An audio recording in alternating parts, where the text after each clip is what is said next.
At long last, the serving cart returned, filled with coffee and tea. Kumasawa and Shannon served it to everyone. Golda then explained that this concluded tonight's meal. If only the mood had been a bit more cheery, it might have been the best dinner in my life. It might have been the best dinner of my life. It was a shame this best of dinners couldn't have been had under the best conditions. ジョージお兄ちゃん、これでご飯は終わり？終わり？これでおしまいだよ。はしてないわよ。お席について、落ち着いてジュースを飲みなさい。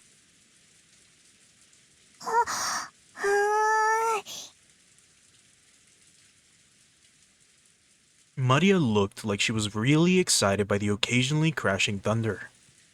Maybe she wanted to finish quickly. Maybe she wanted to quickly finish eating and run over to the window. I can't read today. This happens every time, at least once. She had been fidgeting for a while, waiting for the meal to end. Some people are afraid of thunder, whilst others find it interesting. And Maria was apparently one of the latter sort. Therefore, when she heard from George Aniki that dinner was over, a huge smile broke across her face. She then rose from her seat, took out her handbag, which she'd set under her seat, never having left it even while she was eating. Like left it alone? And began fishing around inside of it. No one seemed particularly concerned by this behavior. なんだい？ What kind of a sentence is this? So Maria starts looking through her purse, and then it specifically says, no one seemed particularly concerned by this behavior. What do you mean? What's concerning about it? それはどこから持ってきたの？ Oh. George was the first to notice it. As he spoke, Battler noticed too. Wait a minute. Have they referred to Battler in the third person before? In this chapter?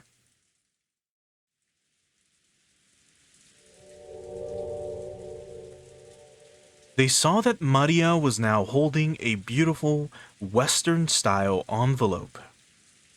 On the front of the envelope, the Yoshinomiya family crest, the one-winged eagle, was done in gold leaf.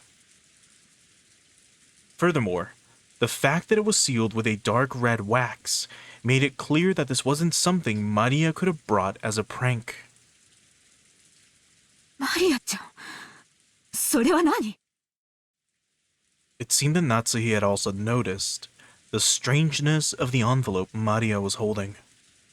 Her voice sounded too serious for someone admonishing a small child. So the relatives around us finally noticed too. どうしたよ、夏日姉さん。それ、何？マリア、あなた、それをどこで拾ったの？ Say it with her. その封筒は金蔵さんの。 When Nanjo muttered that, even us kids could understand why everyone seemed to be frozen solid. The envelope that Maria held was one of the Ushinomiya family head's custom-made envelopes for private use. In other words, it could only mean one thing. The envelope contained a message from Kinzo. ほう。どうしてそんな封筒がここにあるんだね。こいつは面白いもんが飛び出してくるぜ。ちょいとわしに見せてみ。ダメ！マリアが読んで聞かせなさいって言われたの。 It's written in like English. She's like, Battler, can you read English? Can you read it out for me? Uncle Hideyoshi tried to snatch the envelope out from Maria's hands, but she protected it, as though hugging it, and didn't let go. 秀吉兄さん、子供相手に力ずくなんていけませんよ。マリアちゃん、その封筒はどうしたの？ Ready? 傘を貸してくれた時にベアトリーチェにもらった。ご飯が終わったらマリアがみんなに読んで聞かせろって言われた。マリアは魔女のメッセンジャーなの。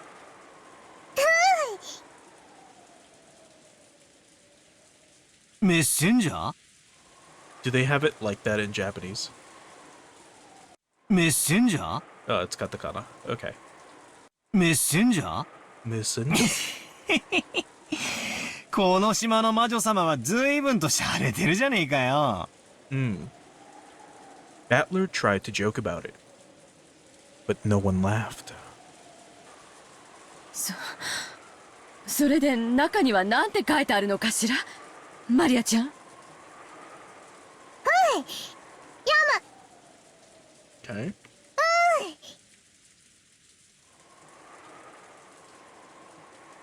Maria casually opened the envelope. It was sealed only with wax, so she just had to remove the sealing wax to open it. That sealing wax fell onto the desk. Hideyoshi hastily picked it up and stared fixedly at it. He then set it to the center of the table, where Natsuhi, Kirie, and Nanjo stared at it. Okay, so all the katakana will be written in, what was it, brackets? Not brackets. I'm thinking HTML head tags for some reason. Anyway, but yeah, it'll be written like that. Imprinted in the sealing wax was the one-winged eagle, which was the Ushinomiya family crest and also Kinzo's personal crest. これは当主様の紋章？私は金蔵さんに手紙をもらったことがあるからわかる。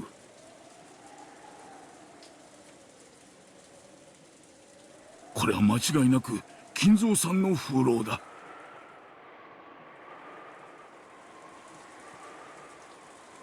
でもこのお屋敷にはそれと同じ紋章がいくつもあるのでは？ Angle brackets, yes, that's what they were. I was like, brackets? Are they brackets? Yes, they're brackets. 例えば風浪用のハンコのようなものがあれば金蔵さんでなくても風浪はできるのでは？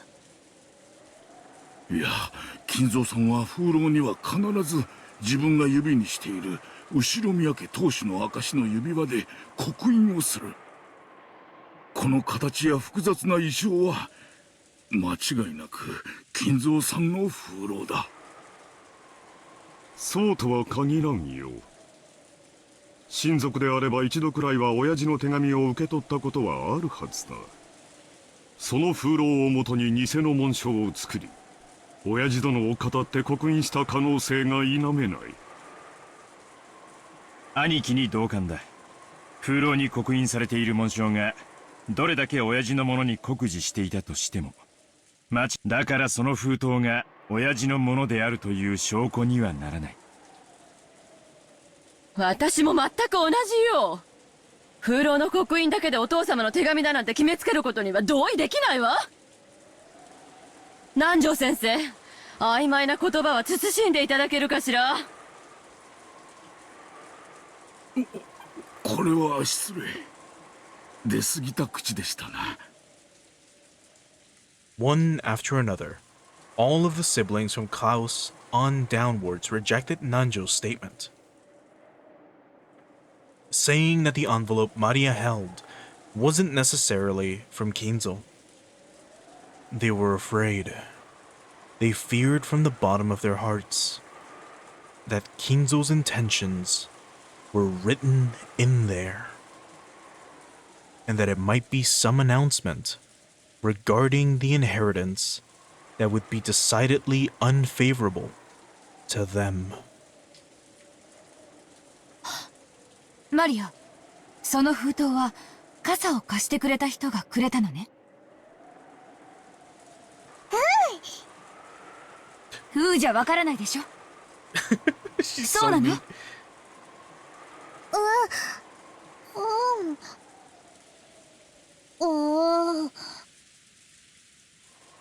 つまり魔女ベアトリーチェが傘と一緒にマリアちゃんにその封筒を。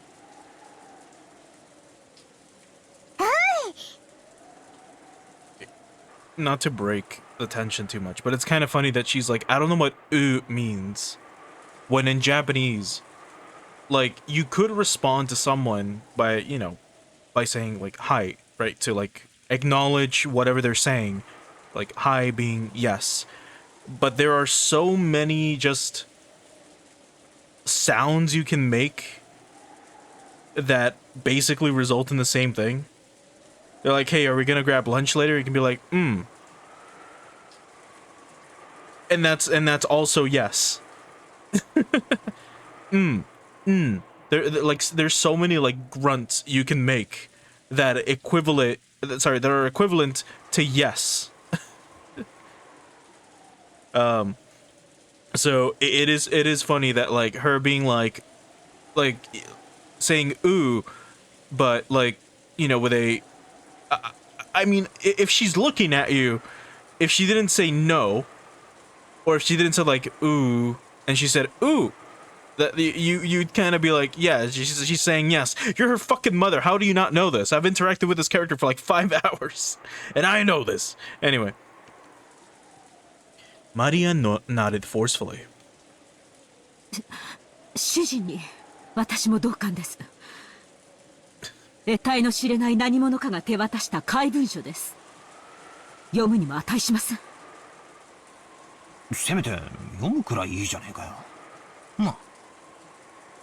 Battler said to Jessica in a small voice, trying to act tough, but Natsuhi heard him clearly and glared at him with threatening eyes. I accidentally cut him off. それでマリアはそのベアトリーチェに食事が終わったら読めって言われたんだな。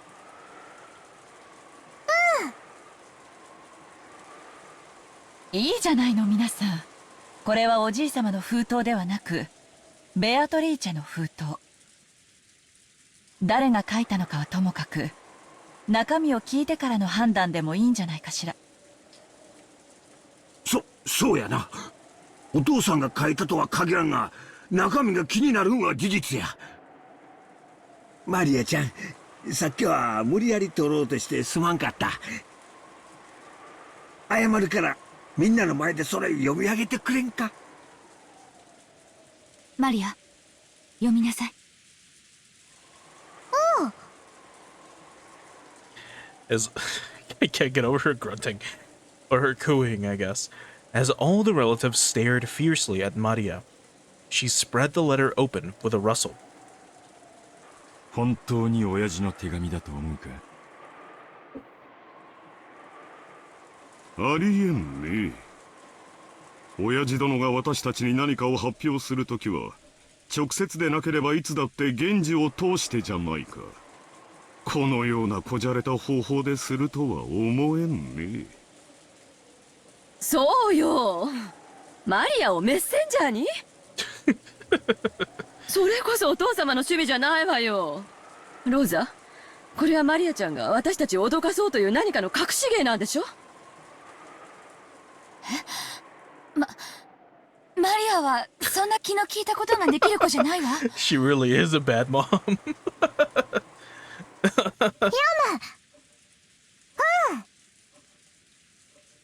The words came out of Maria's mouth, but for some reason, her voice seemed different than usual. Oh my god, she's being used as a medium. Everyone went suddenly silent. 六軒島へようこそ、後宮家の皆様方。Okay. It would have been really funny if it would have just been Rena's voice at this point. But alright. 私は金蔵様にお仕えしております当家顧問錬金術師のベアトリーチェと申します。そんなアホな。黙って。長年にわたりご契約に従いお仕えしてまいりましたが、本日金蔵様よりその契約の終了を宣告されました。よって本日をもちまして当家顧問錬金術師のお役目を終了させていただきますことをどうかご了承くださいませ。くだらん。ざれ言だ。聞くに耐えません。さてここで皆様に契約の一部をご説明しなければなりません。私ベアトリーチェは金蔵様にある条件とともに莫大な黄金の貸与をいたしました。その条件とは契約終了時に黄金の全てを返還すること、そして利息として後宮家の全てを頂戴できるというものです。むちゃくちゃや。初めっからむちゃくちゃだぜ。要するにあれだろ、よくある悪魔の契約みたいなやつなんだろ。ほんで契約がおしまいってことになるから利子を回収に来たってわけだ。いいんや、長年の退職金のつもりかな。ちゃっかりした魔女だぜ。バトラ君、今は茶化さない方がいい。Battler made a face as if to ask, if I can't make fun of this, what can I make fun of? Some of the adults' faces were pale, while others looked dazed. これだけをお聞きならば皆様は金蔵様のことをなんと無慈悲なのかとお嘆きにもなられるでしょう。しかし金蔵様は皆様に富と名誉を残す機会を設けるため特別な条項を追加されました。その条項が満たされた時に限り私は黄金と利子を回収する権利を永遠に失います。特別な条項？それは何よ。特別条項。契約終了時にベアトリーチェは黄金と利子を回収する権利を持つ。ただし隠された契約の黄金を暴いた者が現れた時、ベアトリーチェはこの権利を全て永遠に放棄しなければならない。利子の回収はこれより行いますが、もし皆様のうちの誰か一人でも特別条項を満たせたなら、すでに回収した分も含めて全てお返しいたします。なお回収の手始めとしてすでに後宮本家の家督を受け継いだことを示す後宮家当主の指輪をお預かりさせていただきました。封印のろうそくにてそれをどうかご確認くださいませ。これがそうだというのか。 Oh my god, he is fucking livid. He's beyond pissed off. 親父が指輪を手放すなどありえん。 Right, if you recall, if you're watching this on YouTube back to back, it just happened. But for us, it's been about a week. When the storm started, Kinzo was like, "Ah, Bea Toriichi, you're finally here," and he grabs his ring and he just chucks it out the fucking window. Klaus stared at the ceiling wax as if trying to burn a hole through it. Ava and Rudolph were doing the same over his shoulder. 確かにチェスの時、金蔵さんの指に何か足りんような違和感は感じ取りました。南條先生、おぼろげな記憶でいい加減なことを言わないように。その心眼をここでは測れないわ。本当に指輪をおじい様は誰かに手渡したのか、この手紙が本当の話かどうかはおじい様に直接確認すればいいだけの話じゃない。そうね、キリエさんの言う通りだわ。果たして金蔵さんがそれを答えてくれますかな。あの人のお考えは時に人の世の常識では測りかねますからな。どの道ざれ言の域を出んね。第一、黄金幻想自体が親父殿のまやかしだ。ありもしない黄金の話を始めるのはお前たちだけで十分だ。でも魔女様はおっしゃってるわよ。黄金を見つけた者に家督と全ての財産を引き渡すってね。つまりベアトリーチェ様はお父様の顧問弁護士もしくは金庫番でもあられるってことじゃないのかしら。 No, no, she's the family alchemist, not legal advisor. このような怪しげな文章を子供に託すような怪人物を信用することなどできません。 Can you imagine this fucking story took place if this story took place in 2020? And then like instead of gold, they have to find his crypto wallet. It's hidden on some website. Anyway. 兄貴、腹を割ってもらうぜ。兄貴の知らない人物が親父の財産管理をしてるようなことはあり得るのか。いや、それはない。私は当主代行として親父殿の全ての財産を把握している。私に知られずにそれらを自由にできる人間はいないはずだ。じゃあつまりクラウス兄さんの把握していない財産ってことじゃないの？バカな、そんなものあるわけがない。あるわよ。兄さんが把握していないお父様の死。そんなものあるわけがありません。 Isn't it the estate? いや、あるで。それがお父さんの、いや、 Oh, ベア well, トリーチェの隠し宝庫や。 yeah, the hidden gold as well, obviously. 話を整頓しよう。つまり親父には兄貴も知らない腹心がいた。そしてそいつはずっと黄金の番と運用を任されてきたわけだ。あるいは悪魔の契約まがいのルールで融資した神塚の大富豪か。その腹心のベアトリーチェさんは自分の黄金を融資する相手として息子兄弟の誰がふさわしいか試したいということなのかしら。Kidia's question was one that all the siblings wanted answered.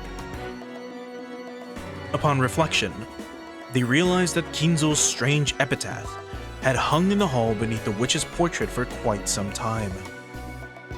And while it had long been whispered that whoever solved the puzzle would receive everything, no one had ever clearly stated it.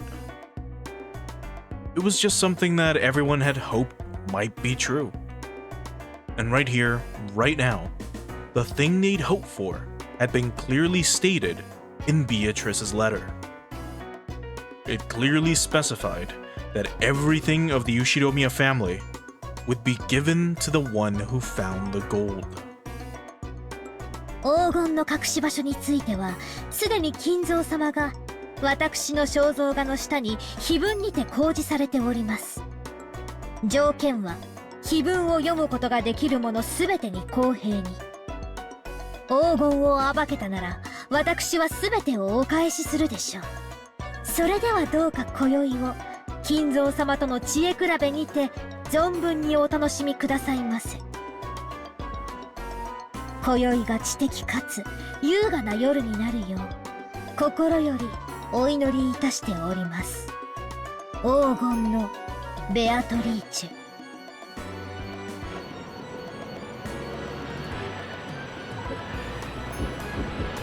お父さん、聞こえているはずです。 Before I forget, real quick, just wanna check this. Like this. お父さん、聞こえているはずです。Yeah, you can see the kanji at the very end for gold. Right there. I believe the first one is magic. I believe the first kanji is for magic. It's been a bit. I don't know like kanji super well. But the second kanji on the final sentence after the dot and the two dashes, The second kanji is for gold, the one that looks like a little house. So they did use the gold kanji for it. Anyway. お父さん、聞こえているはずです。返事をしてください。 The door to Kinzo's study was being violently, harshly beaten against over and over again like a percussion instrument. The yells coming from the other side belonged to Klaus, Rudolph, and sometimes Ava. It was the siblings who were trying to intrude upon Kinzo's study to question him about the truth behind that mysterious letter. Kinzo was eating. An elegant tablecloth was set over the desk, and the fabulous dinner that had adorned the table down in the dining hall was reproduced here. Kinzo continued his meal in silence. Shannon, taking away an empty plate, looked uncomfortably between the door being pounded on and Kinzo's face. 皆さんがお呼びですが、いかがいたしますか？捨ておけ。神と我が晩餐は沈黙を尊ぶ。黙らせますか。 What a fucking line, dude. God and my meals both hold silence as a virtue. 必要ない。我が耳には届いておらぬ。 Holy fuck, Kinzo. Kinzo enjoyed his food, apparently indifferent. Genji quietly lowered his head and took a single step back. As he did, Kanon, who stood in reserve like a shadow behind to the side of Genji, opened his mouth. マリア様がベアトリーチェ様より手紙を受け取られたとのことで、その真偽を確かめたいのでしょう。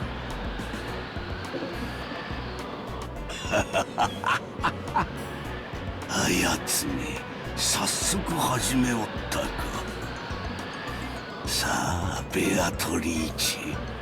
かけるコインに不足はあるまい。存分に今宵を楽しもうではないか。負ける気はないぞ。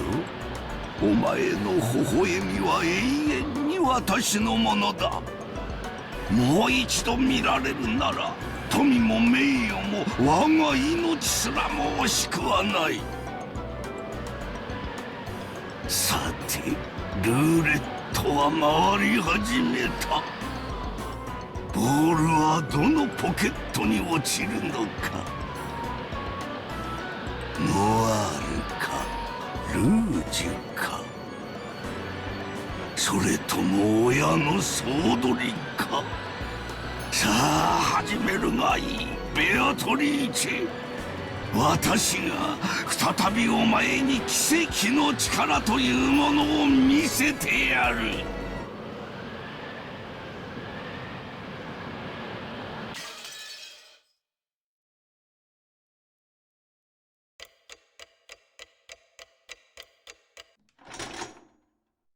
It's 10 o'clock.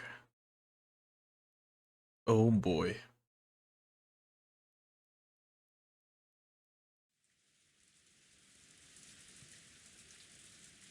I will say, the music that was playing a bit ago, I thought it was going to keep going, so I didn't, like, be quiet for a bit so we could listen to it.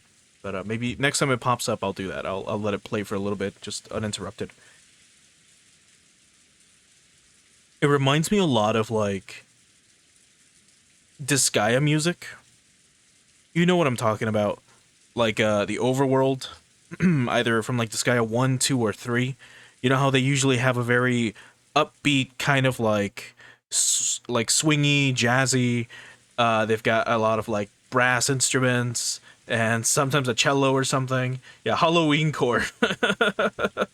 It's like very silly autumn music. It's a very interesting song. The strange letter that the witch had entrusted to Maria wiped all memories of dinner from our minds. Maria was repeatedly barraged with questions by Aunt Rosa and the other parents, and became increasingly ill-tempered when they refused to believe her. If we kids tried to butt in, they'd probably ignore us. Our parents were all stirred up, firing back and forth about the gold and the distribution of the assets and completely forgetting that we were even there. I'd already guessed they'd been talking like this in the shadows, but I hadn't thought they'd be so blunt.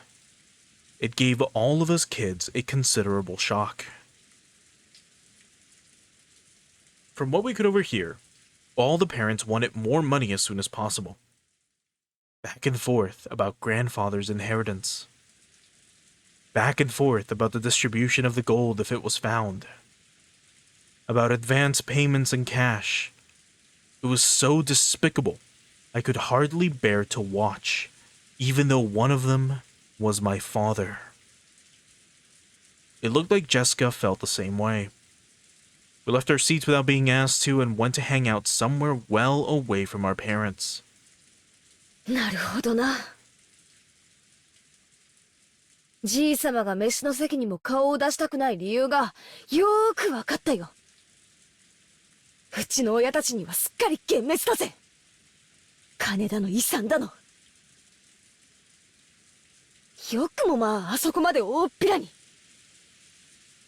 俺の場合はクソ親父に幻滅しきってるからよ。これ以上評価の下がりようがないぜ。に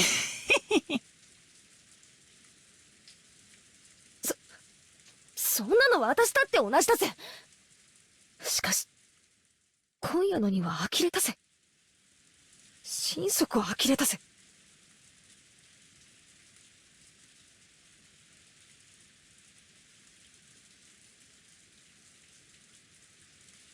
Jessica looked down at the floor, irritated.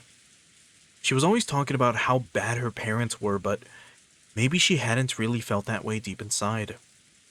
The depths of Jessica's shock made that clear.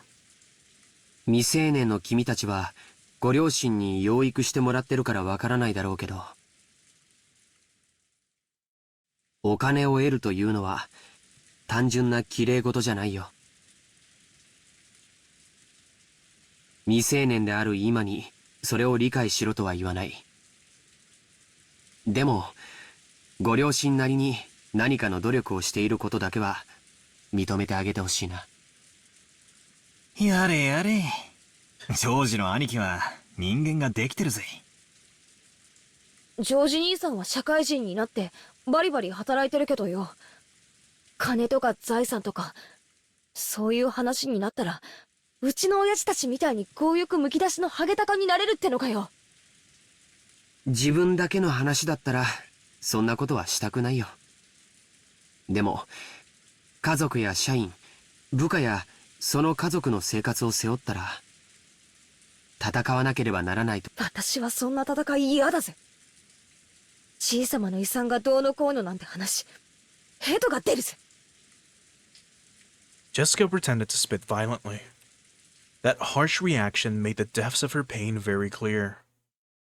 もうこの話はやめようぜ。じいさまの隠し黄金がどうのこうの、財産だ遺産だって話は親たちの問題で俺たちの問題じゃないさ。僕も同感だよ。せめて気を利かせて親たちの話し合いを邪魔しないのが子供の務めだと思うね。なんだか面白くねえぜ。Everyone knows the phrase, adults are filthy. But we had now seen that for ourselves, and that really did give us a considerable shock. George was now pretty much an adult, and I'd already been disillusioned with my dad, so the shock wasn't that big for us. But Jessica seemed to be taking it hard. Apparently, she'd received a bigger blow than I thought.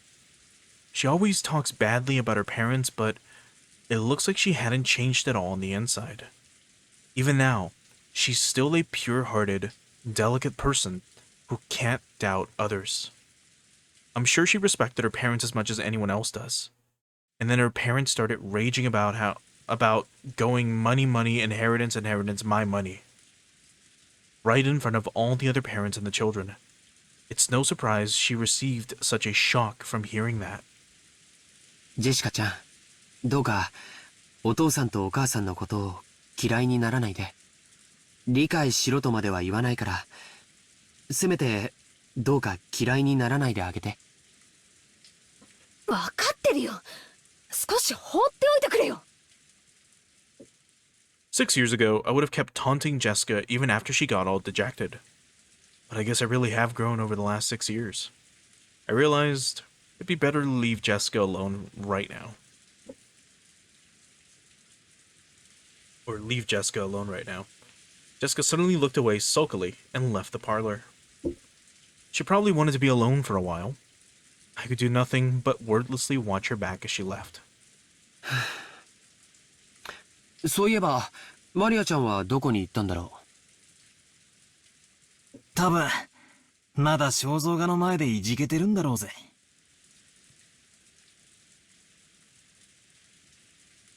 Maria truly looked up to witches, and she'd expected that coming in direct contact with Beatrice and receiving the letter as proof would surprise everyone and make them happy. However, the adult had doubted its authenticity, thoroughly bombarding Maria with questions and refusing to accept her story. Even for me, it wasn't hard to imagine how much that must have hurt Maria. We couldn't speak to Maria or Jessica. In the end, George, Aniki, and I just abandoned ourselves to the sound of the falling rain in the dark night. 台風はどんな感じなんだろうね。ニュースをやってないかな。Yeah, are you gonna get reception in the middle of in the eye of the storm? I don't think so. George started walking over to the corner of the parlor where the television was. He hadn't called me over, and I really couldn't have cared less where the typhoon was on the sea now. So without going over to the television, I loitered around the window. そんなに風は出てなさそうだけど、海の上はひどいのかしらね。天気予報では暴風警報も聞いてたんだけど。キリエさんか。大人たちの積もる話はどんな感じなんすか？ She seemed to catch the sarcasm. Kiria shrugged. この胃の痛くなる話は徹夜で続くのかしら。嫌になるわ。まあ、せいぜいよろしく。じいさまの財産分配について、ハゲタカごっこをお楽しみくださいってんだ。最低の気分だぜ。それに関しては同感よ。バトラ君みたいに席が外せるなら、私もそうしたいわ。でもそうもいかない。たとえ発言権がなくてもね。パートナーも大変よ。Kiria took a deep breath, smiling bitterly. That's right. They probably wouldn't let Kiria speak, since she only married into the family. Still, as Dad's partner, she's had no choice but to stay by his side and support him. She's probably had to bear the full brunt of his mental pressure much more than me. I wasn't going to apologize, but realizing that I'd spoken too harshly, I cut the sarcasm for the time being. どんな感じなんすか？相変わらず謎の魔女ベアトリーチェの話題で持ちきりですか？まあね。あの人たちは、おじいさまが亡くなった時の遺産分配について、兄弟4人で話をまとめようと、ずっと密約を重ねてきた。そこへ未知の5人目が現れて、話をややこしくしようっていうんだから、穏便な話のわけもないわ。互いを罵り合ったり、かと思えば共闘しようってことになったり。夏日姉さんでなくても頭痛がしてくるところよ。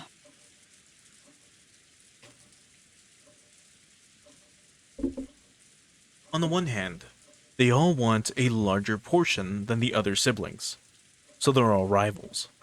But on the other hand, they don't want 1 yen to be snatched up by anyone other than the siblings, so they're also allies. I hadn't been told the details, but the siblings were apparently discussing how to protect their shares under various situations. Setting up ceasefire agreements and rules to prevent anyone from getting an unfair advantage. Even preparing to resort to legal action if absolutely necessary. That they would go this far to preserve their shares was so beyond disgust that you just had to acknowledge their resilience. ってことは、さあ、ベアトリーチェはじいさまからの資格ってとこですかね。自分抜きで遺産の分配なんて話を勝手に進めてた息子たちに、一泡吹かせたかったんだろうぜ。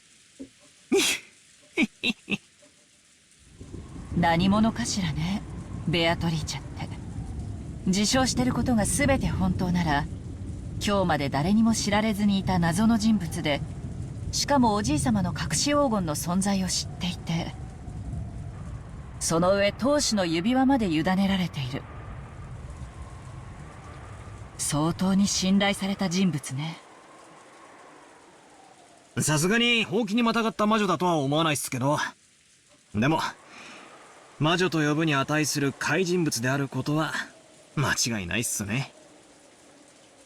マリアちゃんがそのあたりのことを詳しく話してくれればいいのだけど、みんな小さい子にがっつきすぎだわ。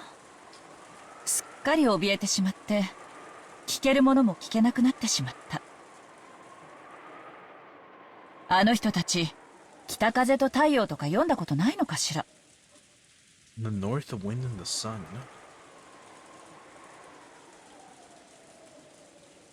Let's see, what's this? Oh, one of Aesop's fables. Let's see.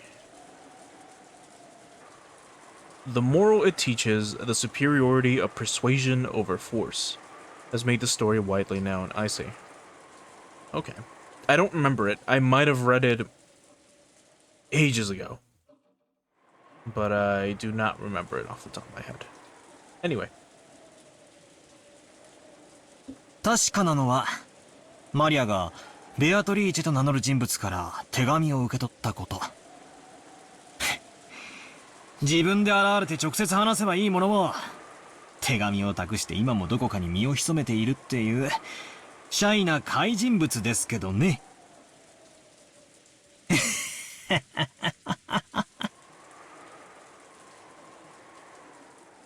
ねえ、バトラ君。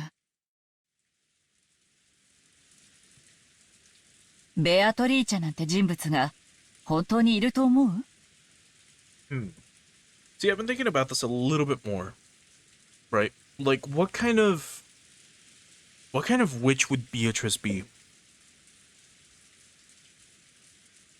We've been told that she's an alchemist, or, well, she's a self-proclaimed alchemist for this family.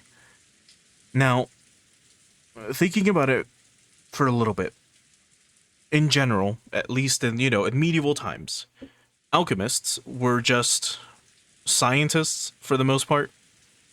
And a good chunk of, like, a lot of the stuff that they tried to, like, research was really weird. Some of it just didn't make much sense, and a lot of it was, like, very basic chemistry. So you can think of it like, you can think of an alchemist as a medieval chemist, for the most part. To put it, like, to, like, dilute what an alchemist is, like, a lot. That's what they are. And most of them, they tried to spend their entire lives finding a way to convert either something into gold or materializing gold out of nowhere. Which sounds silly. As in, they basically tried to find what chemical compounds make gold. Right? So if Beatrice is like this, she could either be a literal alchemist, as in just a chick that found the recipe to make gold, and she can just print it, basically. She can just print as much gold as she wants, with, like, the highest purity. So she's like, the Walter White of alchemy. Or she's like Rika from Higurashi, a witch in that sense, where she can go from dimension to dimension or shard to shard, and maybe in a more powerful way, where maybe she just gets gold from other people. Like, imagine she goes to, like, 15 different shards and just steals, like, how much was it? Like 10,000 kilos of gold from other people and just brings them to this shard.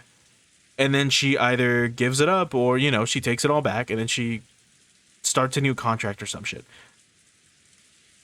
I guess we'll see how this goes. But for the most part, It could be a mix of both. Maybe. For all we know, this giant mansion on this deserted island has like a fucking dungeon underneath it.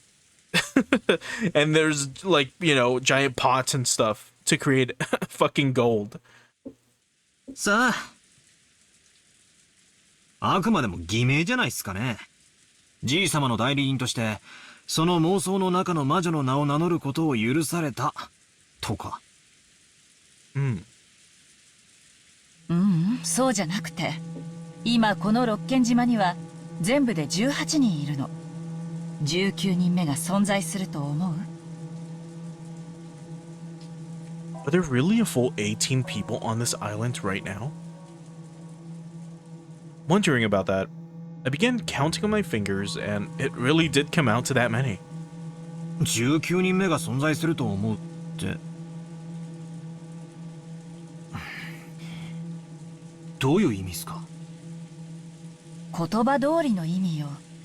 マリアちゃんに傘を貸した人物は私たち18人の中にはいないらしい。なら19人目がいて、その人物がマリアちゃんに傘を貸したと思うのが妥当じゃない？ま、そうなりますね。ならその人物は今どこにいるの？少なくとも雨が降り出した瞬間には島にいた。そしてその後はどんどん天気は悪化して、とても船なんか出せない状態。となれば、その人物はまだ島の中にいて、どこかで雨宿りをしていなくてはならない。私たち誰の目にも触れずね。確かに。俺たちは屋敷やゲストハウスの中を勝手にうろつき回ってましたが、誰も19人目なんかには会ってないわけですよね。でもまあ、これだけの広さのある島ですし、屋敷やゲストハウス以外に雨宿りできるところだってあるのかも。At about this time, I began to realize what direction Kiria's suspicions were taking us in. Kiria was denying that a 19th person existed. Beatrice was one of us 18. In other words, she thought someone we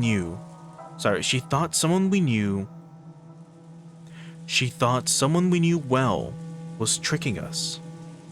ベアトリーチェが自称する通りなら、その人物は間違いなく最高の賓客よ。おじい様が信頼する最高の腹心。そんな人物をおじい様が歓待しないわけがない。お屋敷に迎え入れないわけはないのよ。でも私たちは誰も見ていない。待ってくださいよ。それはちょいと性急な推理じゃないですか？確かに誰の目にも触れてはいないけれど、だからって19人目を否定することにはならないんじゃないですか？何かの理由があってこっそり上陸してずっと隠れているのかも。悪魔の証明ってやつっすよ。いることを証明するのはたやすい。ベアトリーチェってやつが俺たちの前に現れて挨拶すりゃ解決する。でも19人目がいないことを証明するのは不可能っすよ。Schrodinger's witch at this point. バトラ君の推理の仕方は悪くないわ。現在の状況では19人目の存在を認めるにも否定するにも情報が足りない。でもね、チェス盤をひっくり返して考えると、ほぼ19人目はありえないって断言できちゃうのよ。Spin the chessboard around was one of Kiria's favorite phrases. I've been influenced by those words and used them myself from time to time, and I guess I will too now that I fucking heard it. That's an interesting phrase. When you get stuck trying to find a move in chess or shogi, then by spinning the board around and looking at everything from your opponent's standpoint, you can often see a strategy that'll give you the upper hand. It means turning things around and putting yourself in your opponent's shoes. いい？仮に19人目の人物としてベアトリーチェが実在したとして、その人物は誰にも知られることなくこっそりとこの島に上陸し、ずっと隠れていた。何かの理由があってね。ならどうしてわざわざ姿を現してマリアちゃんに手紙を渡したの？ It really was a contradiction. If they had some reason for hiding themselves, then they should have stayed hidden the whole time. But even so, they appeared openly in front of Maria. それはほらマリアも言ってた。メッセンジャーにされたって言ってたじゃないですか。マリアが一番年下で素直そうだったからじゃ。メッセンジャーなんて必要なの？手紙を親族会議の席上に送りたかったら郵送すればいいだけの話よ。Yeah, but like, you don't know how eccentric Beatrice is. I don't either, but you know, we're kind of getting an idea. 4人の兄弟全員に郵送すれば黙殺することもできない。手紙を持参してこっそり手渡す理由がないのよ。確かになんだかおかしな話っすね。そもそもベアトリーチェが存在していて、その存在をアピールしたいならみんなの前に堂々と姿を現せばいいだけの話なのに、現れずマリアちゃんという小さな子を通しておぼろげな輪郭だけでその存在を主張しようとする曖昧さ、矛盾。もっと考えて。マリアちゃんの前に姿を現し19人目の存在を印象づけるという点と、にも今この瞬間も私たちの前に姿を現さず隠れ続けている点、これらの矛盾、これを念頭に置いた上でチェス盤をひっくり返すの。つまり19人目の人物としてベアトリーチェがいると印象づけたい人物の目論みは何かよ。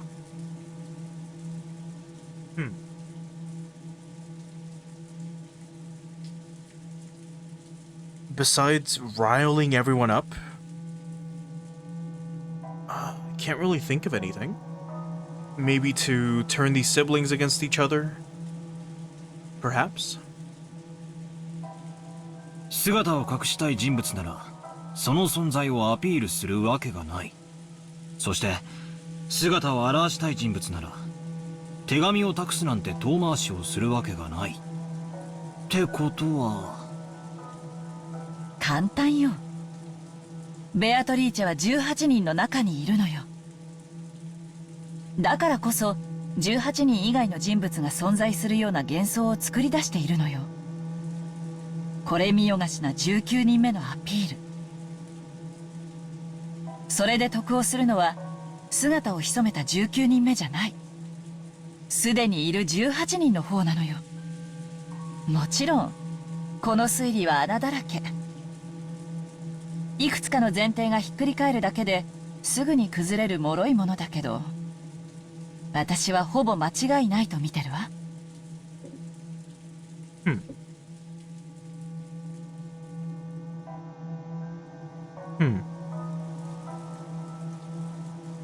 So, let's think about this for a little bit.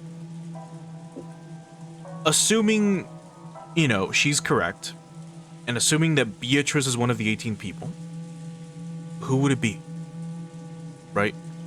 According to her, if it is one of them, they must have some ulterior motive, right? To want to do this. So what could it be? Now, in my case, due to dramatic irony, I'm assuming Beatrice is real. Mainly because she has a sprite. Right? So for all I know, she could be a hallucination, she could be a ghost. She could be... Imagine she's Maria, like from the past or something. Maria becomes a witch and is able to time travel. Anyway. For all I know, as far as I know, I being myself, not, you know, Battler or someone here. I'm not speaking on behalf of anyone else. As far as I know, Beatrice is a real character. So she would be a 19th person. But using their logic, if we go to here, if we look at all of these characters,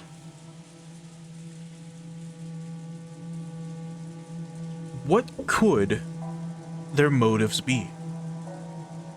And if we just quickly go, just go through them. I forget their names, but starting from the bottom left. Actually, I can highlight them. So, starting from here. I don't think she really has a reason. She seems too aloof to do any of this. He would probably be able to somehow snatch the ring and create a fake letter, for example, and then hand it over to Maria, and then have Maria maybe think for some reason that he's Beatrice. I don't think that might happen, unless fucking Kanon tells Maria something like, "Hey, don't turn around, but it's me, Beatrice. Here's a letter and an umbrella." Plus he's got an alibi of why he couldn't have done it. This dude, definitely not it. And she plays pranks, but definitely not her. Now, he's the only other person besides Kinzo to have been in the same room as the ring before it was thrown out. But then again, he was also with all the servants, right? Maria's mom is a bitch. She doesn't really have a reason to. Maria would quote unquote have a reason, her actually caring about witches and so on and so forth, but she's also, to put it bluntly, not smart enough to do something like this, as far as we know, as far as everyone is concerned, or as far as everyone has opined upon this point. They all don't think that she's smart enough to pull something like this off. They're like, why would Maria go through, Maria can't go through the process of having such an elaborate trick just to play a joke on everyone, right? Rudolph.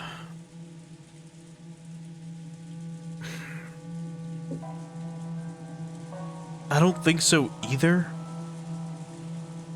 He seems too not important, if that makes sense. Even among the brother, well, no, that wouldn't be right. But I don't think it'd be Rudolph. I don't think she would either. I'm pretty sure she's not involved in this.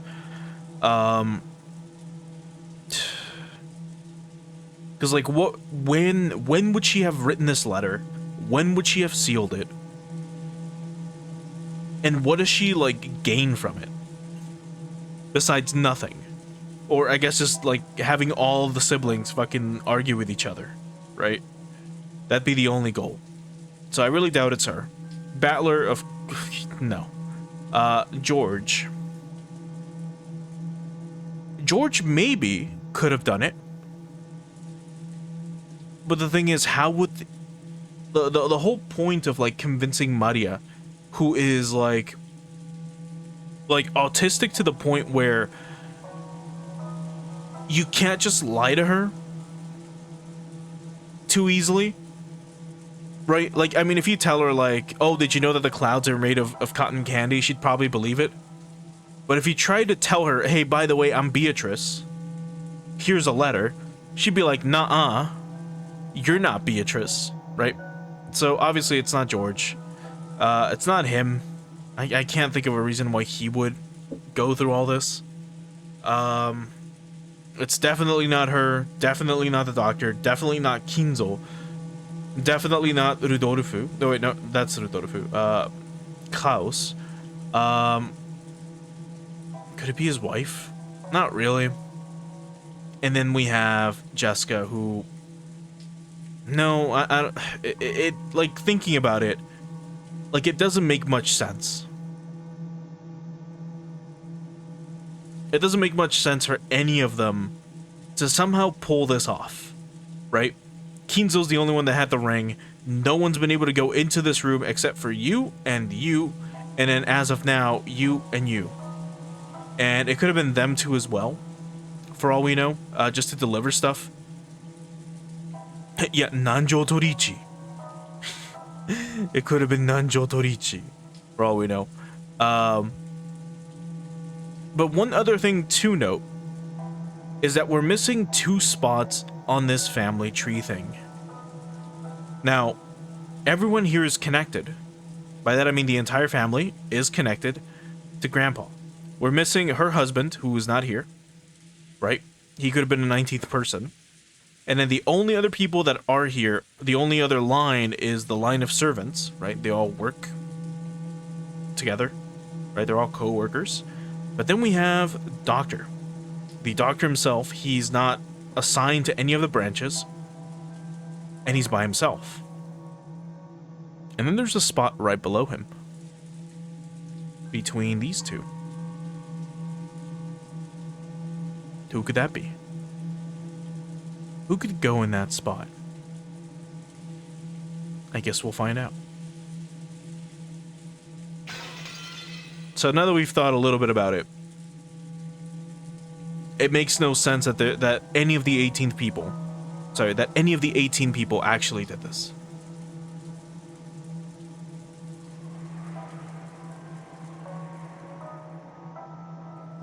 This is starting to feel pretty creepy. Someone lent Maria the umbrella and handed her the letter. Supposedly, none of the 18 did this, and yet Beatrice was hidden among those 18. What was this person planning? Hiding their true form and pretending to be Beatrice. マリアちゃんの自作自演も疑ったんだけど、文章の内容が非常に手が込んでて、マリアちゃんが自前で用意したとは考えがたい。でも、マリアちゃんが何者かと共謀している可能性も否定できないわ。Maria's conspiring to bring down this family with someone. おいおい、マリアは9歳のお子様だぜ。Yeah, she's 9. 誰と何を共謀するってんだよ。しかも愚直で真面目で素直なあの性分だぜ。ええ、私もマリアちゃんの性分はよく理解しているわ。でもだからこそありえると思うの。魔女に憧れ、その存在を盲信している夢見がちな少女。そこにベアトリーチェと名乗る人物が現れて魔女だと名乗ったら、彼女はそれを大喜びで鵜呑みにして信じるんじゃないかしら。Right, so that's the other thing.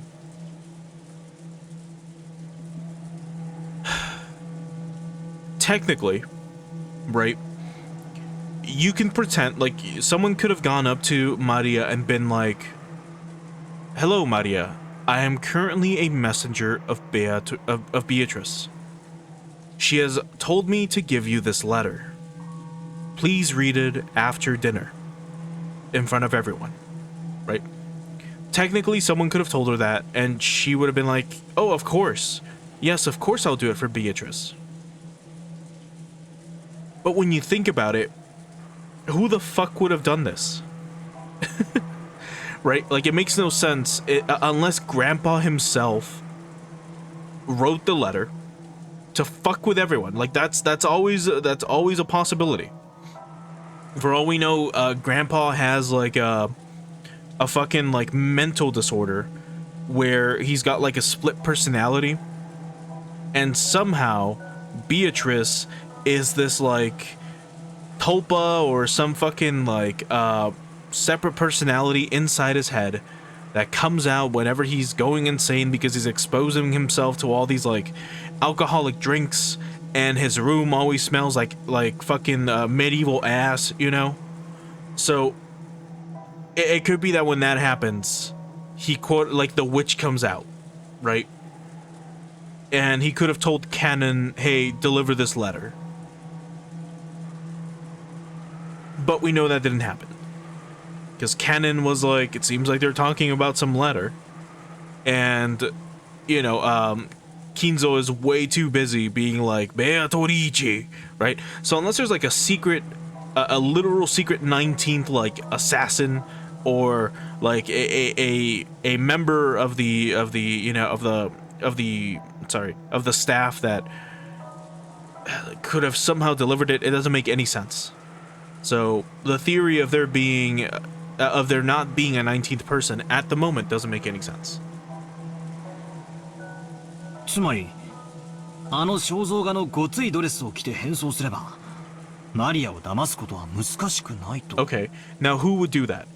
Who could dress up in that dress with that pipe and have a Victorian era hairstyle with brown hair? There's only like 3 women who have, well, it before. unless it's unless it's her. And she did it. She's got a split personality, and it's Beatrice, for all we know. その論法になっちゃうと、私たち女性陣はみんな疑われちゃうことになるんだけどね。 Exactly.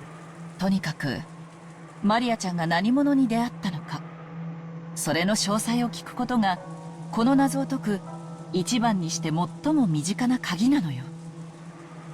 しかしその鍵は少女の心の奥に頑なに閉ざされてしまったわ。みんなが頭ごなしに魔女の存在を否定し、一体その人物は誰なのかと問い詰めすぎた。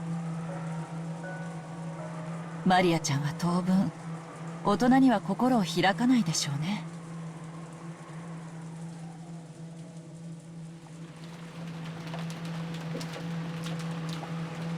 In the dim hall, in front of the portrait of Beatrice, Maria was sobbing.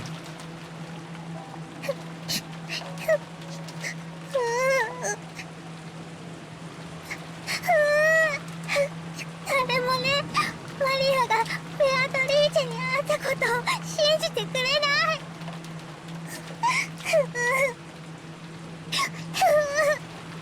ベアトリーチェとくれた手紙も見せたのに、それでも信じてくれないの。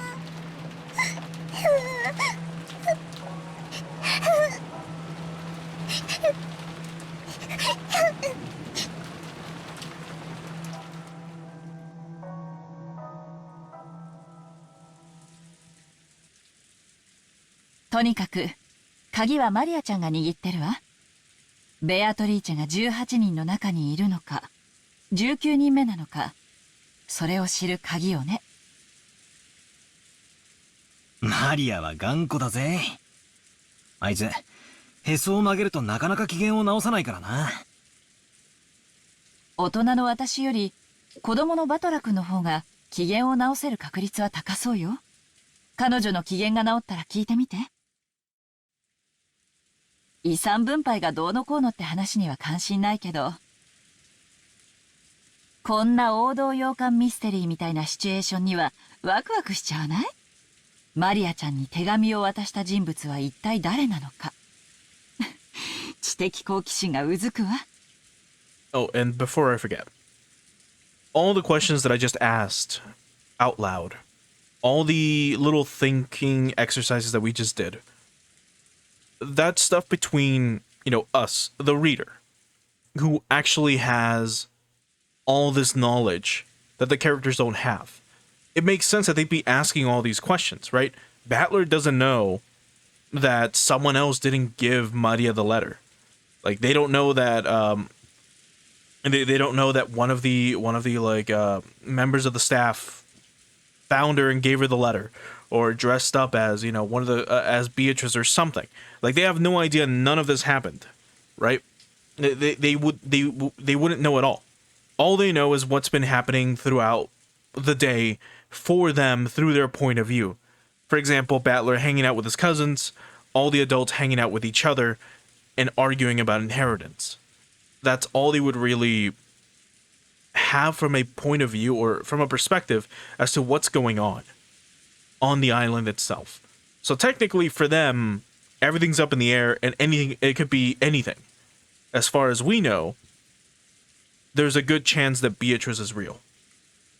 Because remember, if you were playing this back in 2007, you wouldn't know if Beatrice was real or not before playing, right? There were characters in Higurashi, when you played through Higurashi, that you didn't know if they were real or not. You didn't know if Oyashiro-sama was a real character or not. You didn't know if the curse of Oyashiro-sama was real. You didn't know that, in this case, we don't know, technically, we don't know, or it hasn't been confirmed, that Beatrice is real. And we don't know if her curse is real, for example. So, anyway, these are just questions that these characters are asking themselves that they would be asking themselves anyway. So, let's continue. うんざりするような金の話に付き合わされても、ワクワクとは、実にタフなことだぜ。大人はすげえや。I shrugged exasperately. But I did notice something. Kiria noticed how dejected I was after overhearing our parents' turbulent discussion, and was probably trying to clear the air. At the very least, I'd recovered enough to voice my complaints. She wasn't my real mother, so I never felt like calling her mom. But it did make me think, she's a real adult. おうガキども、ここにいたのか。キリエも長え化粧直しじゃねえか。俺も次からは化粧をしてくることにするぜ。ごめんなさい。女の化粧は長いのよ。どう？兄弟水入らずの話し合いは。さぞや和気あいあいとしてるだろうよ。Kiria poked a weak spot under my arm with her elbow. 一度頭を冷やそうってことで小休止さ。こりゃ夜通しになりそうだぜ。泣けてくれ。Do you remember, while we're talking to each other, like while everyone's talking to each other about all this, Maria is still crying. They all probably like badgered her for like 10 minutes, and she stormed out of the room, and then they all started arguing about who the fuck Beatrice is. And ever since that moment, like, you know, Maria is just crying in front of the fucking portrait. Like, that's really sad to think about. His way of talking hadn't changed, but he couldn't completely hide his fatigue. I couldn't say I was sympathetic, but he looked pitiful compared to his normal, energetic self. しかしひでえ雨だな。ゲストハウスに戻るのも嫌になるぜ。夏日姉さんが屋敷で泊まれるよう準備してくれたらしい。どうする？3階になった時に考えてもいいんじゃない？部屋に戻る体力もなくなってたら、その時はお世話になりましょうよ。そうだな。その時に考えりゃいいか。バトラーはどうする？俺がいちゃお邪魔だろうからよ。気使って向こうに戻るぜ。そうか。すぐ戻るのか？さあな。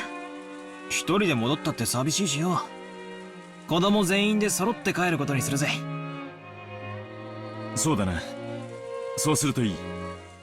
それでバトラー、お前今夜はそうは簡単には寝ないだろう。多分いとこたちとおしゃべりしてるだろうからな。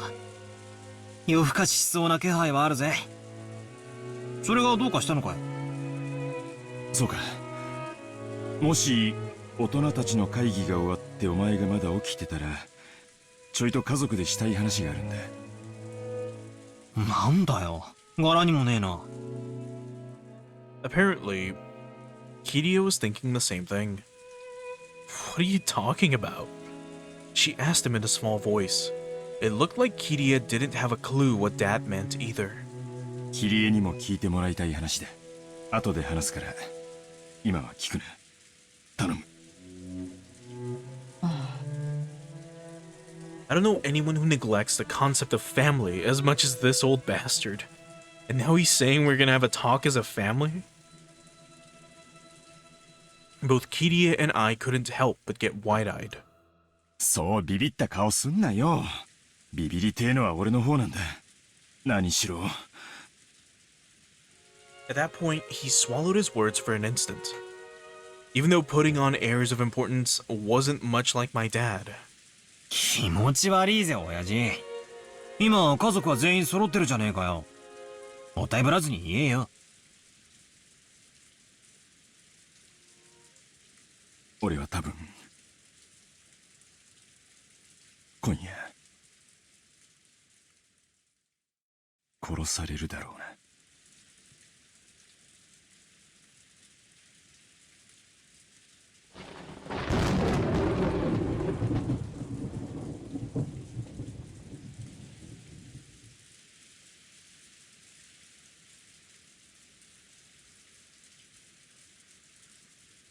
Dad's expression, brightly illuminated by the lightning, was burned into my eyes.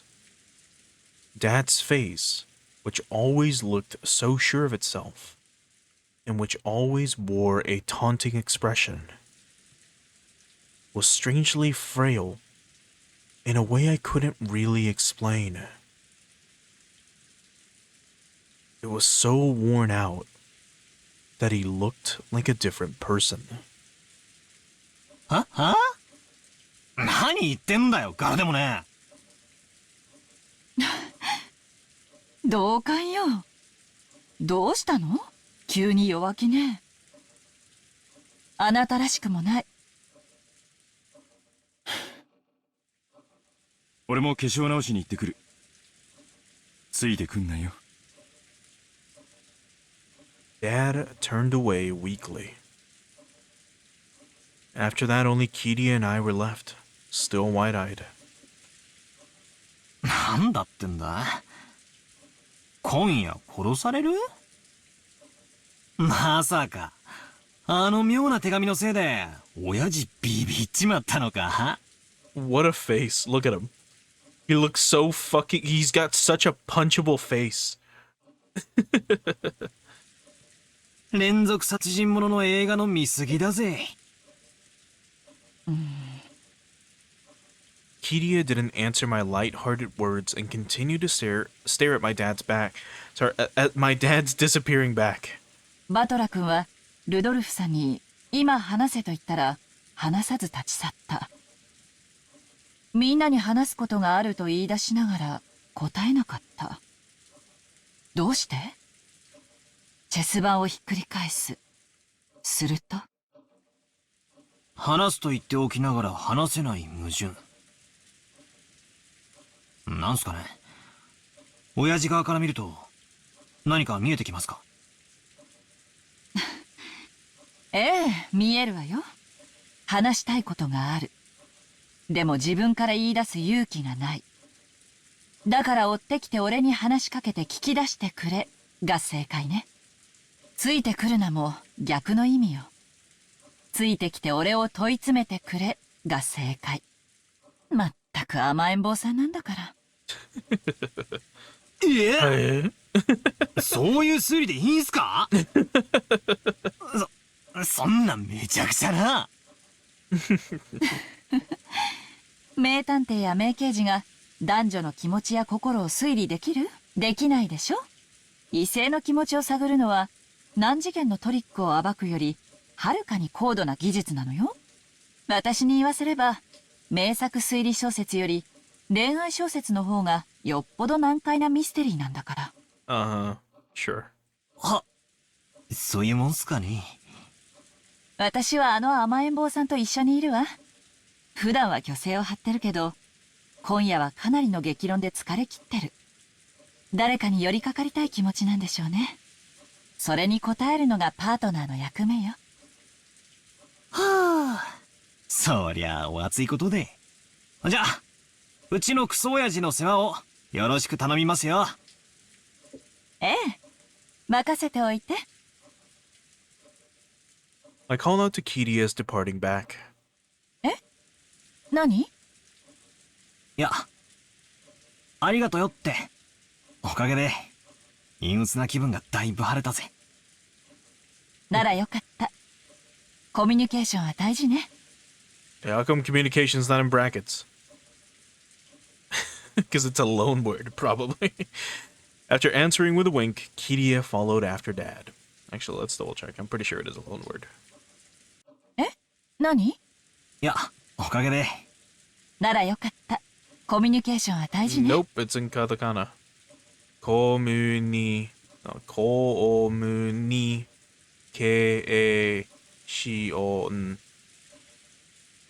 Anyway. え？ It's not in brackets. They're already breaking the rules. おかげで。 何？ おかげで。 All right. おかげで。ならよかった。コミュニケーションは大事ね。But if we spin the chessboard around, what did Ryukishi mean by not having communication in brackets?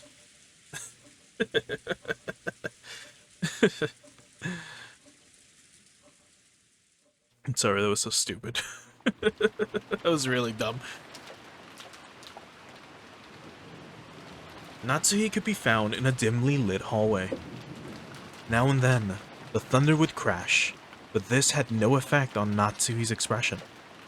She looked completely worn out. Discussion that had just taken place between the relatives in the dining hall was repeating itself inside Natsuhi's mind.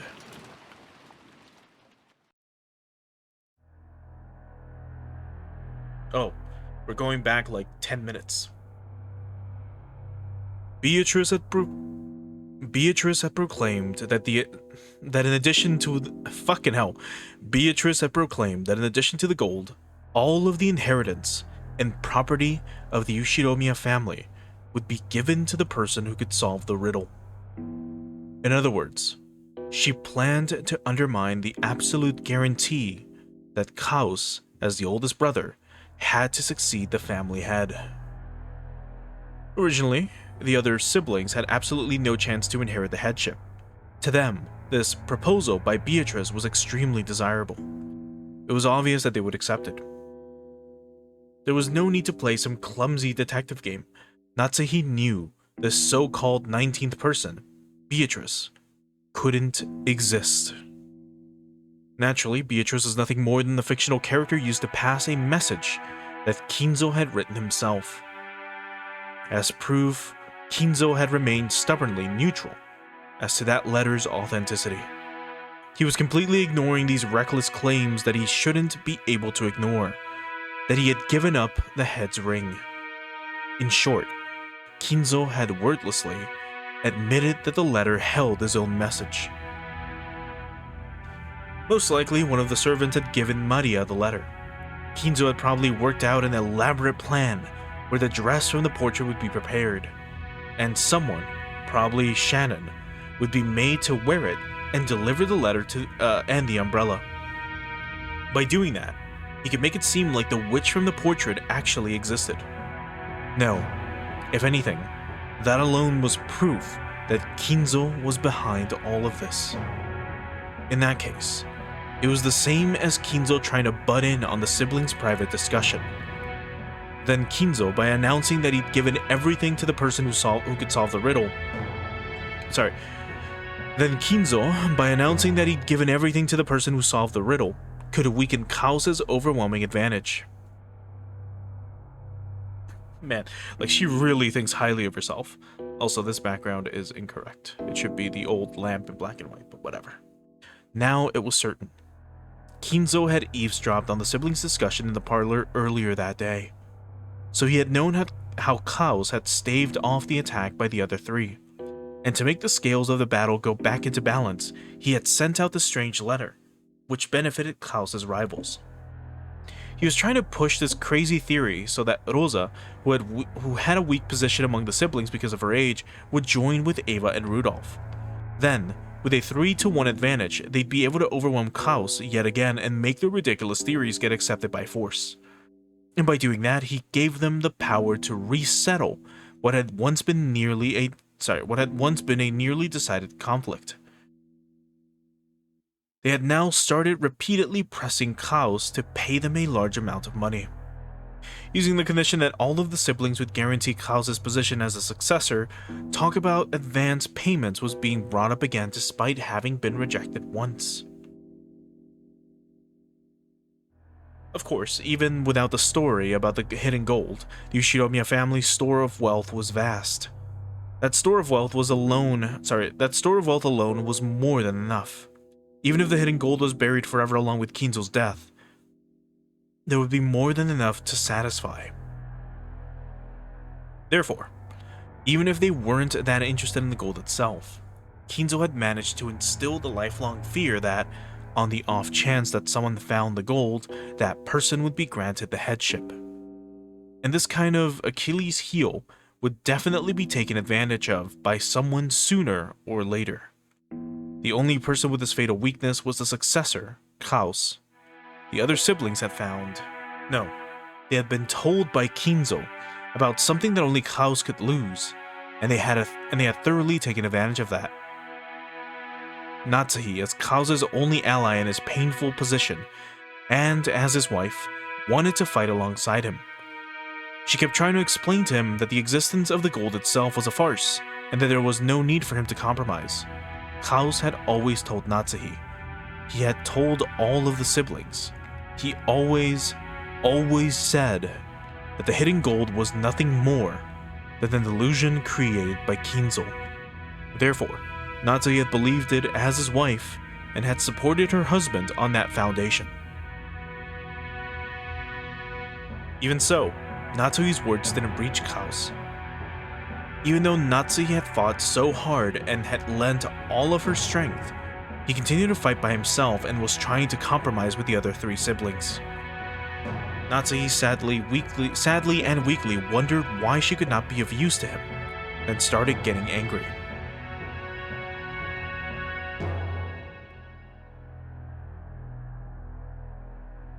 It had happened when everyone decided to take a short break to cool their heads. Natsuhi had flared up against Klaus. Enraged, she had asked why she could not be useful to him. He then told her that he wanted to talk about something, and invited her into a room that she was normally not allowed to enter. That room had been sealed with a heavy-looking padlock, and just looking at it had given her an uncomfortable feeling. The dungeon. 他の3人の言うことも、ベアトリーチェを名乗る不審人物の言うことも、何も気にかけることはありません。黄金など所詮はお父様が生み出したまやかし。それを見つけられることなどあるわけがない。あなたが跡継ぎであることは盤石です。何を恐れることがあるのです。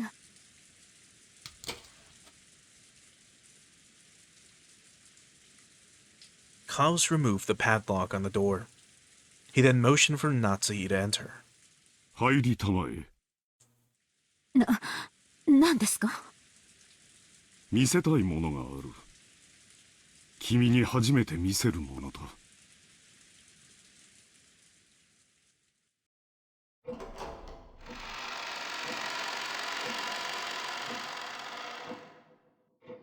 That's the sound effect for when you start a chapter.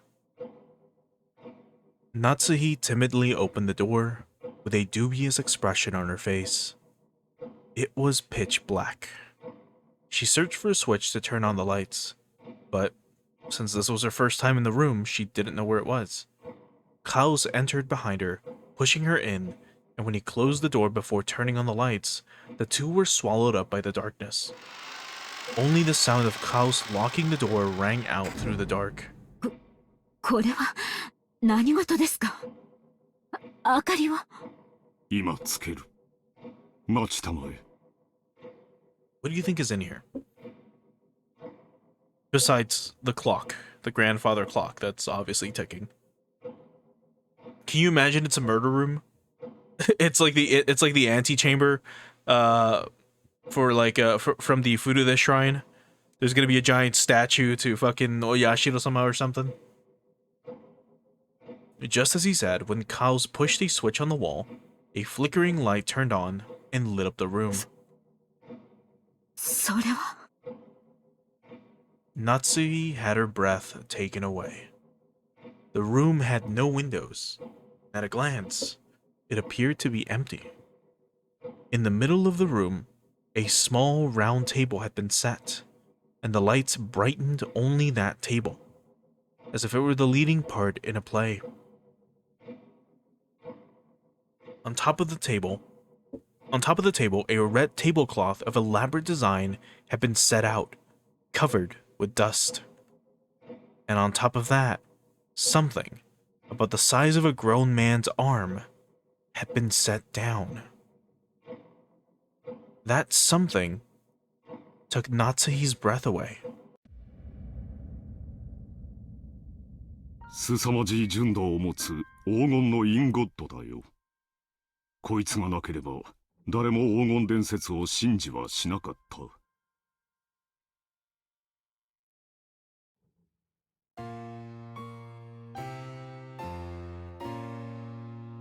The harpsichord is back.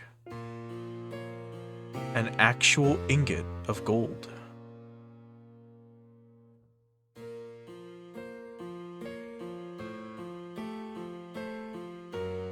It was an ingot of solid gold. Even in the faint light, it sparkled with a noble and dignified glint. Mind you, they described this to be the size of a man's arm.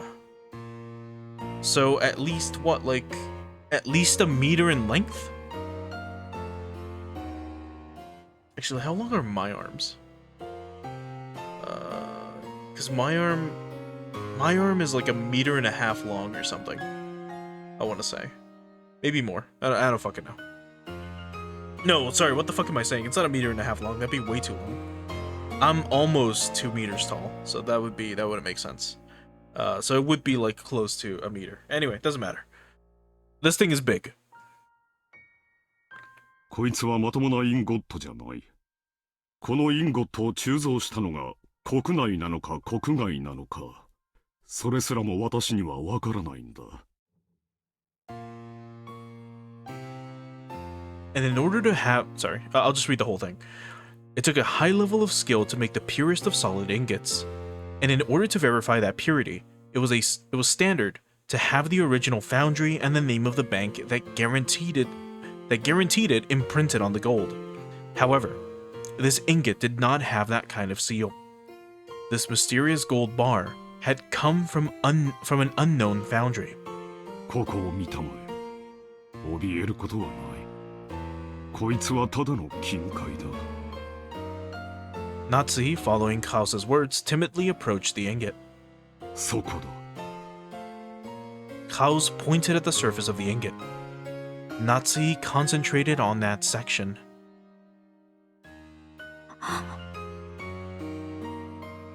Right there was the thin imprint of the one-winged eagle crest. Natsuhi's breath was taken away once again. そうだよ。これこそが、親父がベアトリーチェに与えられたといい、保証人のマルソーの会長に任意で一つを抜き取らせて持ち帰らせ、財界のフィクサーたちを信用させたという伝説のインゴットなのだよ。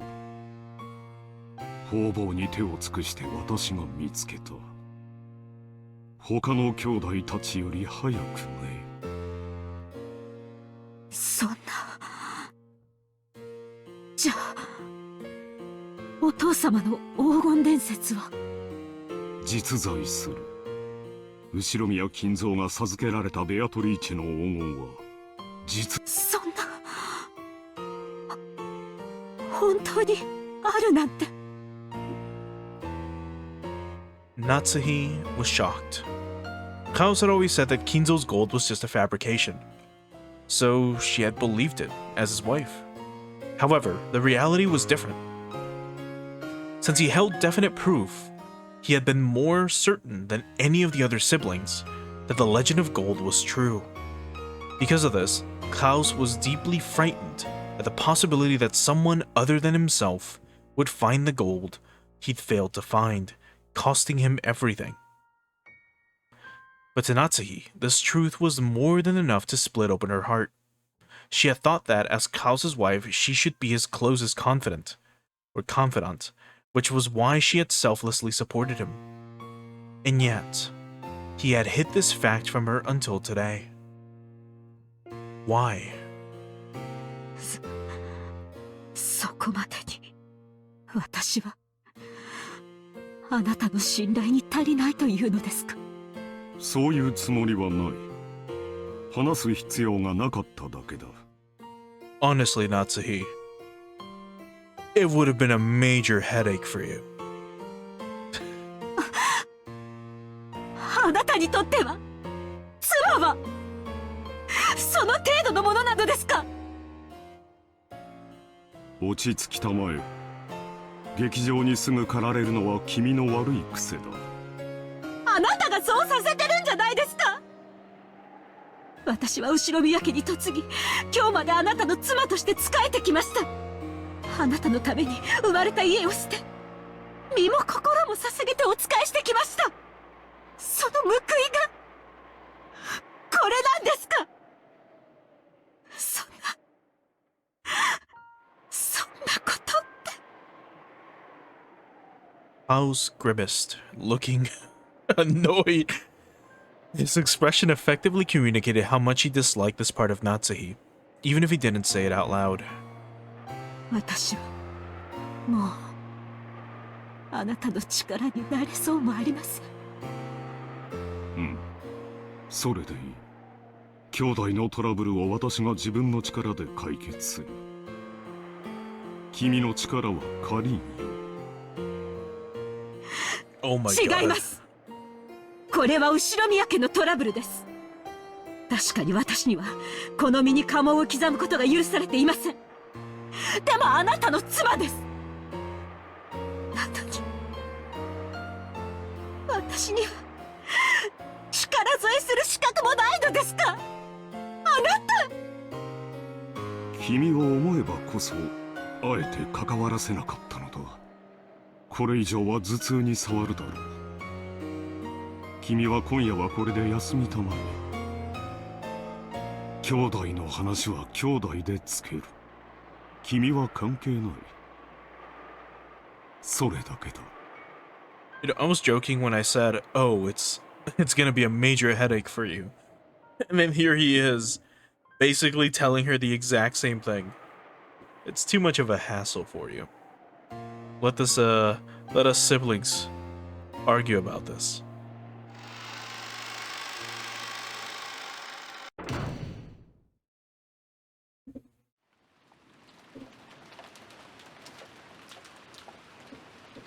And speaking of, a dull headache tormented Natsuhi. No matter what medicine she took, no matter what scents she burned, it wouldn't heal. In fact, simply wandering alone through the dark corridors and listening to the sound of the rain seemed to be a better cure. I may be Natsuhi, but I was never Ushiromiya Natsuhi. I have been despised and treated as a borrowed womb, and insulted when I couldn't even fill that role. Even so, I have tried to properly perform my duties as a wife. But now, even my husband has rejected me. I've done my best raising my daughter, as if it were the last job left to me. However, I've had no release for my anger and sadness, and they've caused me to subconsciously strain that relationship too. Because I've been excessively strict in Jessica's education, she dislikes me thoroughly. She despises me for having no interest in anything but grades. There is no longer anything I can do for the Ushiromiya family. No. That's no good. Despite it all, I must help my husband and beat back the schemes of the other greedy siblings. The family head won't be around much longer. Eventually, Klaus will succeed the head, and the next successor will be Jessica. Strictly speaking, the man who enters the family by marrying Jessica will become the next head, but it all comes to the same thing. I have to make Jessica an excellent successor, whom everyone will accept as worthy to take over the Ushiromiya family. In the days to come, that greedy Ushiromiya Eva will probably be plotting to find some fault with the main family. And if all goes as she plans, Jessica will be dragged down from the succession, with George set up in her place. It's regrettable, but George is a man, and even more, has matured as a person. Compared to Jessica, who is right in the middle of her rebellious period, and whose grades are slightly below average, it can be seen at a glance who is more fit to succeed the head. So, in order to secure Jessica's position, I need to turn her into an excellent person. After doing that, I want to find her an excellent husband worthy of the excellent person she will have become.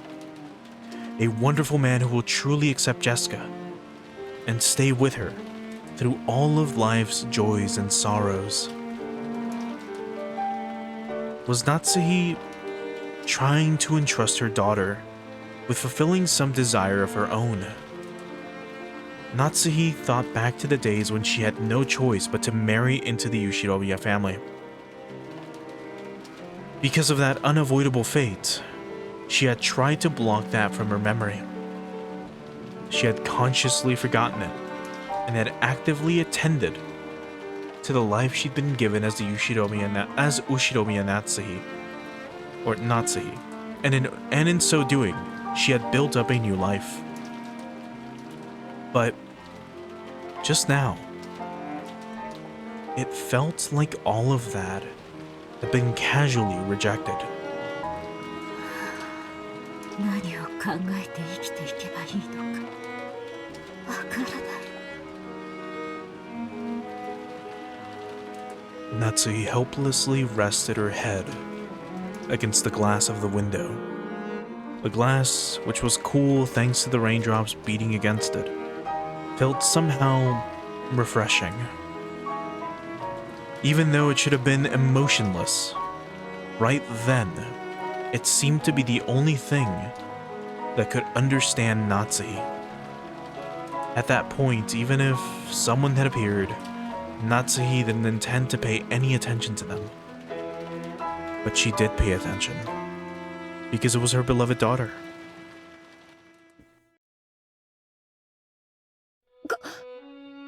母さんか。なんだよ、こんなところに。幽霊かと思ったぜ。 Just like always, her words were rough and not at all like a girl's. Instinctively, words of rebuke rose to Natsuhi's throat. However, their strength gave out and they didn't escape her lips. ジェシカ、ごめんね。母さんは頭痛がひどいの。そっとしといてくれる？そう。 Jessica was seeing her mother in a position of feebleness for the first time, so she was considerably disconcerted. Until just now, she had been filled with contempt for all the parents, including her mother. But now those feelings had been completely swept away. Her mother's utterly exhausted face had wiped them all out. In its place, the words George had told her floated back up in her mind. Our parents are doing their best in their own way, and because their families are counting on them, they can't afford to keep everything pleasant, and have a heavy responsibility to fight. Maybe her mother had been standing around in this dimly lit hallway because no one had tried to understand that in her, Jessica hated her mother. So she had no intention of speaking kindly to Natsuhi just because she was looking a bit frail. So when she attempted to speak kindly to her mother anyway, she had to clench her fist and gather up the words from deep in her heart. ずいぶん立て込んだ話をしてるようじゃん。お前には関係あります。よそへ行っていなさい。頭痛ひどい？あ、私薬もらってこようか。構わないで結構です。お願いだから一人きりにして。Natsuhi wasn't being cold. She just wanted her daughter to go far away so that she wouldn't have to bump against Natsuhi's own short temper. But there was no chance that Jessica would realize this.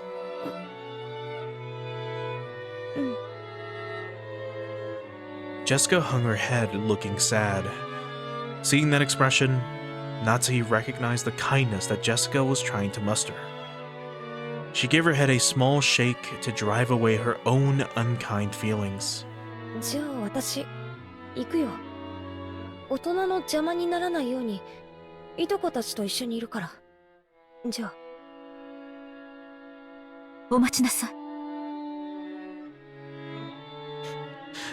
What a weird sentence. I'll be with the other cousins, so I don't get in the way of the adults. See you later. Halt. Halt right there. Cease your movements, Jessica. She called Jessica, who was trying to leave and looked lonely, to a stop. 何？気遣いをありがとう。お前を残して寝込むわけにはいきません。よせよ。縁起でもないぜ。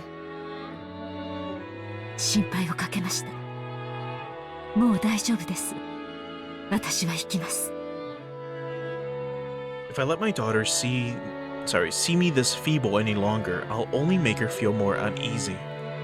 With that thought in mind, Natsui left Jessica with words of gratitude and made to depart. This time, Jessica called out to her mother's back. Natsui stopped and turned around, asking what business Jessica had with her. But Jessica herself didn't know why she stopped her mother. And for a while, she smiled wryly, muttering to herself as she hesitated over what to say. She was poking around in her pocket when her hand touched something and she took it out. さ、母さん。私さ、今日、お守りもらったんだよ。なんだっけな。魔除けだったっけ？確かその、ドアンノブにぶら下げてるといいんだっけ？忘れちまったぜ。私が持ってても仕方ないし、母さんにあげるよ。It was the scorpion charm that Maria had given her on the beach. Although she'd heard of its various effects from Maria, Jessica's mind had gone blank, and she was just barely able to say even that much. Jessica, thinking that her mother probably wouldn't accept it anyway, immediately drew back the hand she had stuck out, grasping the charm. So when Natsui came back to take it, she was extremely shocked. これは何かの景品？まあその、私も多分そうだろうと思ってるけどよ。こんなおもちゃみたいなお守りじゃ、ご利益は期待できねえよな。But her mother took the charm from where she grasped it in her hand. Holy shit, I can't read あ today. りがとう。大切にします。Sorry about this. ジェシカには今度、私が子供の頃大切にしていたお守りを代わりにあげましょう。別にそんなつもりで渡すんじゃないぜ。でもまあ、どうしてもって言うなら。では、私はもう休みます。頭痛がひどいので、ジェシカもあまり夜更かしをしすぎないように。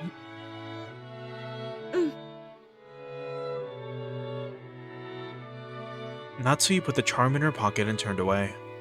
She then disappeared into the dark hall.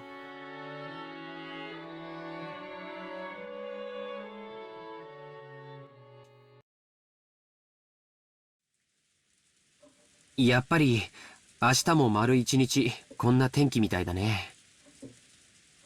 So again, without trying to derail the emotional moment, because again, this is a part of Ryukishi's great writing.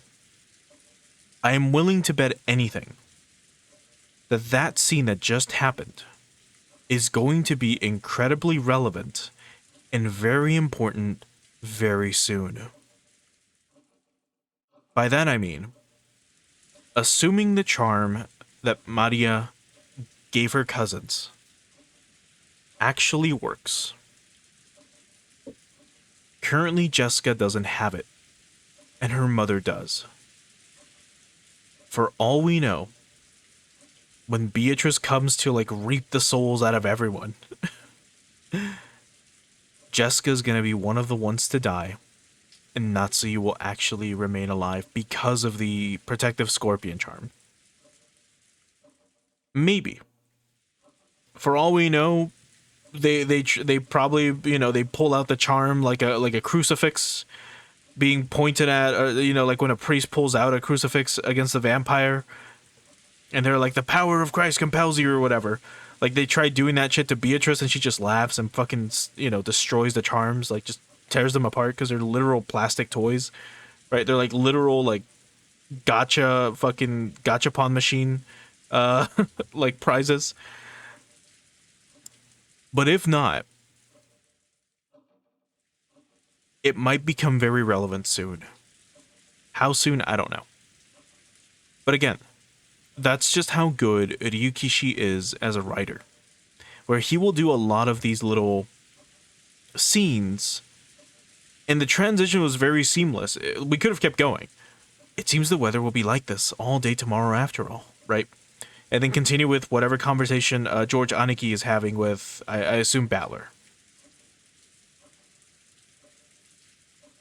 But Ryukishi likes to throw a lot of very important details out in the open very casually.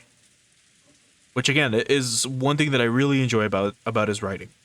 If you've read Umineko, and I'm correct, you're probably grinning from ear to ear. You're probably like, holy shit, this guy must have ESPN like installed in the cable box in his head because he can see into the future, right? But it was such a stupid fucking joke. But if I am right, that's quite something. I could also be completely wrong, but that's like the beauty of Ryukishi's writing. Anyway, I did say we were gonna go for a little while today, but my throat is actually killing me. I've been reading a lot, so I think we might call it early for today. So let me get ready to swap it over to the ending screen here.